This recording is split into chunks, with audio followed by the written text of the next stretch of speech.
We're caught up in nothing, wasting your time, ain't chasing stars. You live in the moment, carried away from who you are. We're caught up in nothing, wasting your time, ain't chasing stars. You live in the moment, carried away from who you are. 'Cause you're lost in illusions, dreams and confusion. Oh yeah, you keep falling faster, straight for disaster. Ain't chasing stars. A 4-day trip to Bir-Billing, but not for paragliding. Yes, sounds strange, but yes, for mountain biking. We mounted our bicycles on the car in Delhi and hit the highway early morning via Chandigarh, Rupnagar, Kiratpur, Mandi, Jogindarnagar, and Bir. Because the highway is 4 lane with beautifully made tunnels, excellent roads. It takes roughly 10 to 12 hours of time to cover a distance of 480 odd kilometers from Delhi to Bir. This is a newly built highway which is much better than the old one, and it takes a shorter time compared to coming via Una. Bir is basically known for paragliding. It's one of the best paragliding site in Asia. And slowly this place is turning into a cafe kingdom. You go there, you can enjoy good food, exotic coffee, and you will find cafes in every corner of the town. You have Ava South Indian Cafe, you have Musafir Cafe, you have Banjo Cafe, you have Rogue, which was Gliders Pizzeria. They offer wood fire oven pizza, which is really fantastic. Gliders Pizzeria was basically started by an old lady called Mrs. Bela, and this was a landmark in itself. Now another landmark cafe is Silver Line. Silver Line is run by two youngsters who are paragliders, brothers and sisters, and they also offer fantastic pasta, pizza, spaghettis, and variety of coffee. Every monastery in and around Bir offers good food. They have good cafeterias, and the one dish or drink I would recommend is lemon ginger honey tea, which is their trademark. All the cafes are open till late night. They offer a good place to sit, cozy corners with bukharis, fantastic sitting areas, good ambience, good people. You can go there for vacations also, and these cafes offer sizzler to coffee to pasta to every kind of food. Apart from the good cafes, Bir-Billing area is also known for good monasteries, Buddhist settlements, and Buddhism studies institutions. Basically, from Dharamshala to Jogindarnagar, there are n number of good monasteries. Within Bir, you will find 2 to 3 monasteries which are very good. You can go and have a look at these monasteries. These are basically temples and small settlements of Buddhist people. But if you want to go around, I would recommend we must go to Paplung Shirabaling Monastery, which is roughly 6 to 7 kilometers from Bir. This is a huge Buddhist center where they have temple, where they have residence for the monks. They have higher studies institution. They have schools, Buddhist studies, Tibetan studies schools, and beautiful surroundings. that is a must where anybody and everybody who is visiting Bir should go. Another area is Chotra, and near Chotra you have this fantastic monastery called Jabsang Chokling. And this Jabsang Chokling is basically performs Sakya subsect of Tibetan Buddhism. And this area also has a fantastic residential complex of Buddhist monks, and the Buddhist studies institutions are also there. There's another monastery called Bhumang Japling near Chotra, which is again 6 to 10 kilometers from Bir, and one must visit there also. These two monasteries near Chotra are really good. You can actually have a feel of Buddhism there. Now, the most crucial question is where to stay. Our choice always was Colonel Resort, where we stayed many times, but this time our purpose was different. We stayed at Atithi Homestay and we didn't regret. We stayed with Mr. Vikas. It was in Lahad village, the beautifully made house with modern amenities in middle of the village, in lush surroundings, fields all around. This place also offered us some extra slopes and distance for cycling to warm up our muscles, to do cycling in and around Bir till Bir-Billing and on the Bajnath road. On the third day, after warm-up trips, we woke up early in the morning around 4 o'clock, got ready, we mounted our bicycles on the rear of the car to get out of the village to avoid any flat tire on the rough roads.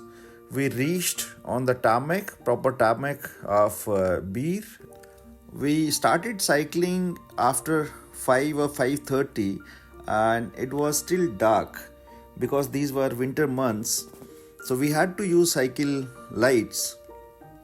This area is very pretty with the thick forest of pines, with snowy peaks of Dhauladhar and beautiful valleys down below. These beautiful slopes are known for some good number of wildlife, including leopards, bharal, sheep, goat, and porcupine especially. You can also spot number of birds in the morning, early morning, species of birds. Many bird watchers also come to Bir-Billing. But this road from barrier of the Bir village to Billing is a silent zone at night till 8:30 and 9 o'clock in the morning. After 9 o'clock, the road gets busy. Basically, the agencies or the taxi drivers, they start carrying paragliders on top of the hill to Billing, from where they take off with their gliders and lands at Cure village or the landing site in Bir. So till 8:30 or 9, that is the best time to enjoy this area, to basically spot species of birds and to have a look at the wildlife. We found another porcupine spike on the road. So this is the porcupine spike. It is always advisable to start early in the morning for the tough stretches because it protects you from dehydration and from the traffic, plus from the heat also, because it may be a sub-zero temperature, but when you cycle up on the treacherous stretches, you always sweat a lot. So it is better to start early morning. This will help you. Mountain cycling is basically divided into 5 grades: 1 to 3, 4 to 7, 8 to 10, 11 to 13, and 14 and above. These grades basically explains how tough is the stretch for mountain cycling. 1 to 3 grade shows that this is a flat land and one can very easily cycle it for kilometers and kilometers without stopping or without taking a break. Whereas if the grade goes higher, in grade 11 to 13, you gain altitude very quickly in a shorter distance. That means the slope is very steep, very, very steep. And there, a cyclist tend to tire very quickly. Your thigh muscles will tire, and you cannot ride for very long. You have to take breaks in between after every 1 or 2 kilometers. You have to hydrate yourself, and you should be extremely fit. This grade is not for amateur cyclists, or they will find it very, very difficult. Grade 14 and above is basically not humanly possible. Any cyclist in the world, they can only do it for few meters, not for few hundreds of meters. They have to quickly get off the cycle and stop and rest. So grade 11 to 13 is considered as one of the toughest grade, and these slopes are basically found from base of a pass to the top of the pass. The stretch from Bir to Billing and Rajgunda comes under 11 to 13, which basically test your cycling skills and experience. And if you want to enjoy mountain biking of grade 11 to 13, you have to come up from the Shivaliks or the foothills of Himalayas to the middle Himalayas, and this is the nearest site for that, the Billing, where you can also enjoy paragliding. You can see the beautiful valley of Beas, and you can have a look at the higher Himalayas or Dhauladhars from there. We took roughly 3 hours from Lahad village to top of the Billing, and in between we had to take several breaks because grade 11 to 13 is no easy job. We stopped at many places. We had to hydrate ourselves, although the temperature was very low on the top, but we were sweating like anything, and we had to gulp roughly 3 to 4 liters of water each person. 2 of us, we gulped down roughly 4 to 5 liters of water. So that was quite a lot. Many cyclists do this in reverse direction. Basically, they go to Joginder Nagar from Bir, go to Barot Valley, and from Barot they start climbing up to Rajgunda, and which is roughly 20-25 kilometers, and from Rajgunda they come down to Billing and to Bir. So that's a longer stretch, but that's easy one.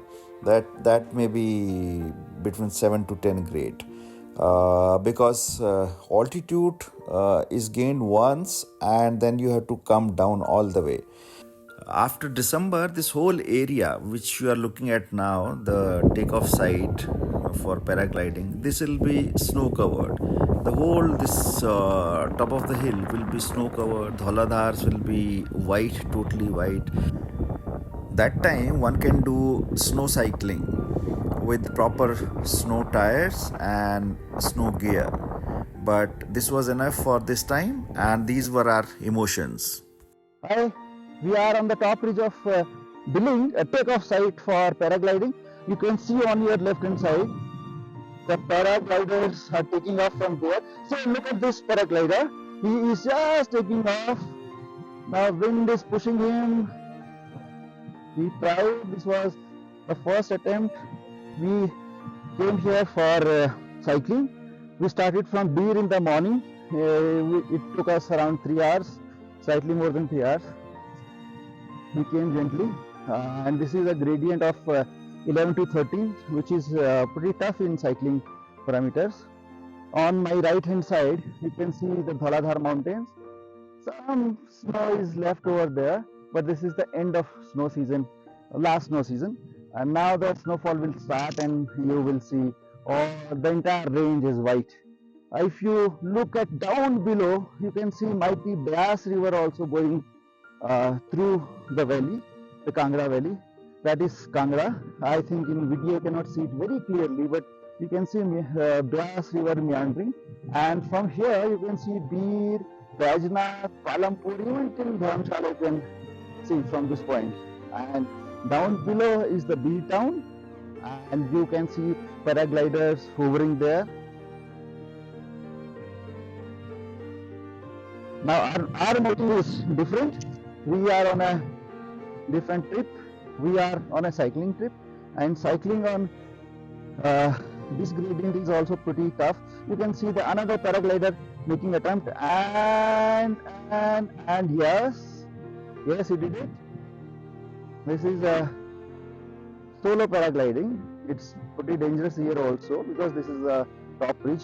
Usually people, the tandem where people come, they take it off from there. They take off from that side where there are nuts, and I think few weeks are left. Then snowfall will be here, and then this area will be closed for paragliding. So mighty Dhaladhar ranges, green mountains, cheer forest, serene, and this is one of the best cycling area. I would suggest every cyclist should come here.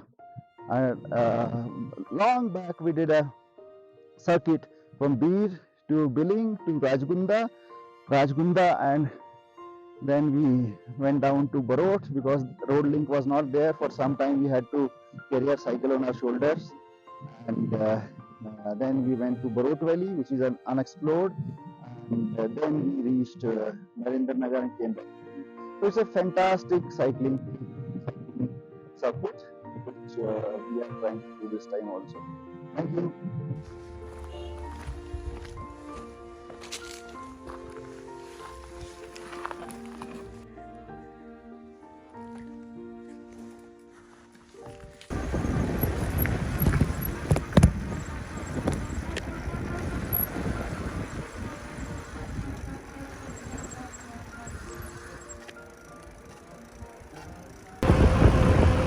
Now we are descending from Billing, came from Rajgunda, Billing, and now we are descending.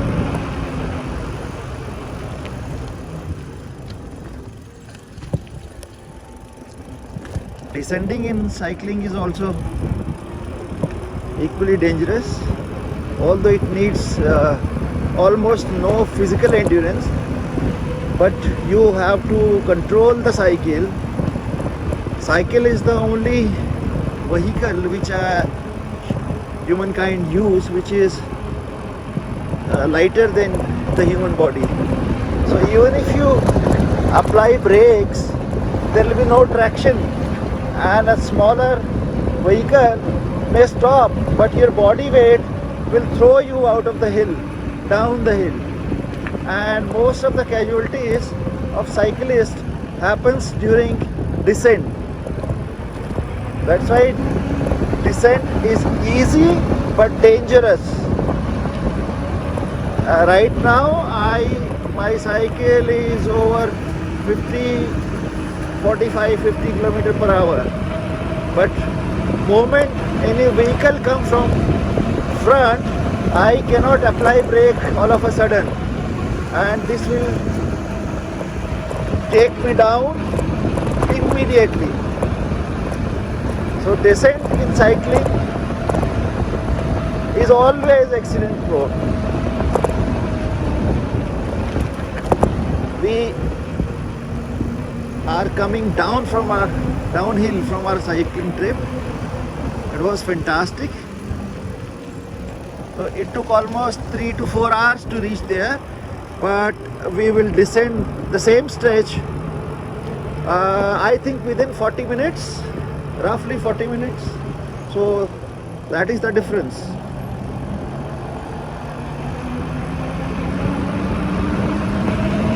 So after a fantastic cycling trip to Bir-Billing and a little bit towards Rajgunda, we have almost reached Bir.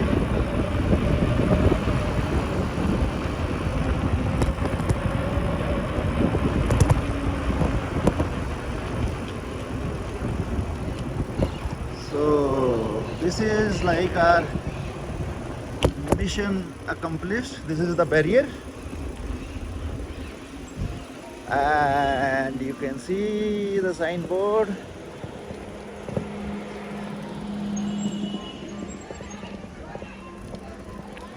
And this is B Town.